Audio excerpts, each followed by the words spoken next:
To சிவிக்குட்டி channel. நான் இன்றைக்கி சைவ கோலா உருண்டை, அதாவது பீட்ரூட்டை வச்சு ஒரு கோலா உருண்டை செஞ்சுருக்கேன். இந்த சேனலை இப்போ தான் நீங்கள் முதன்முறையாக பார்க்குறீங்கன்னா லைக் பண்ணுங்கள், ஷேர் பண்ணுங்கள், கமெண்ட் பண்ணுங்கள், முக்கியமாக சப்ஸ்கிரைப் பண்ணுங்கள்.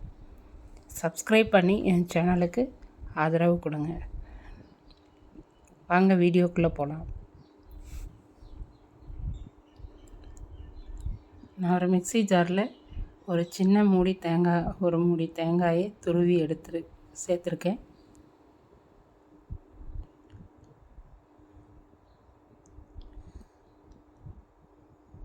அது கூடவே 7-8 பல் பூண்டு சேர்த்துருக்கேன். ஒரு துண்டு இஞ்சியை நறுக்கி சேர்த்துருக்கேன். ஒரு ஸ்பூன் சோம்பு, 6 பச்சை மிளகாய் சேர்த்து நல்லா குறகுறப்பாக எடுத்து வந்துட்டேன். இப்போது 1/2 கிலோ பீட்ரூட்டை துருவி எடுத்திருக்கேன். அது கூட இந்த அரைச்ச விழுதை சேர்த்துக்கலாம். இப்போ நறுக்கிய கொத்தமல்லி தழை, பொடியாக நறுக்குனது கொத்தமல்லி தழையை சேர்த்துருக்கேன். 1 கப்பு கடலை மாவு சேர்த்துருக்கேன். 2 ஸ்பூன் அரிசி மாவு. இதுக்கு தேவையான அளவு உப்பு சேர்த்து நல்லா பிசைஞ்சுக்கலாம் முதல்ல. இப்போ இது கூட பொடியாக நறுக்கின வெங்காயத்தையும் சேர்த்துக்கிறேன். இதெல்லாம் நல்லா கலந்து விட்டுக்கலாம். இப்போது கலந்து விட்டு கொஞ்சம் தண்ணி விட்ட மாதிரி இருந்துச்சுன்னா மறுபடியும் கொஞ்சமாக கடலை மாவும் அரிசி மாவும் சேர்த்துக்கலாம்.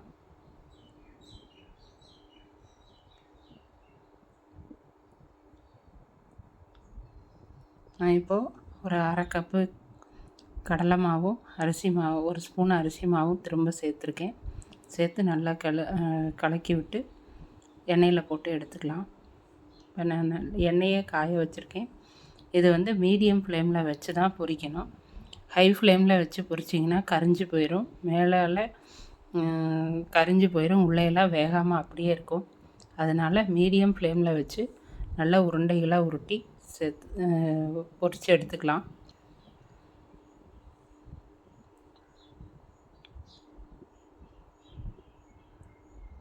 இந்த கோலா உருண்டை ரொம்பவே டேஸ்ட்டாக இருக்கும். நீங்களும் செஞ்சு பாருங்கள்.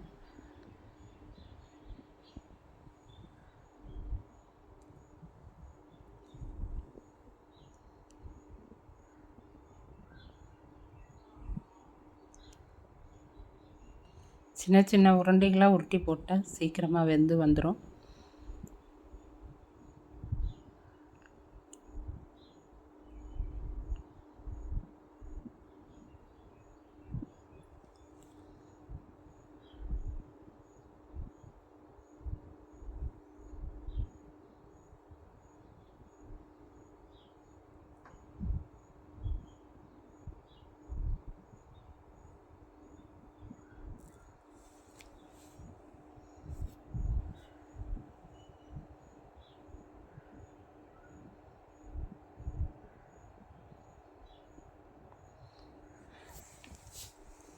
நல்லா கலந்து விட்டுக்கலாம்.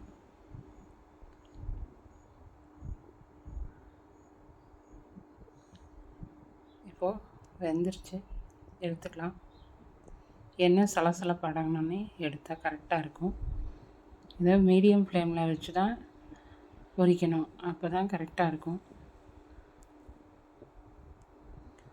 இருக்கிற மாவுக்குள்ளே இன்னமும் போட்டு எடுத்துக்கலாம்.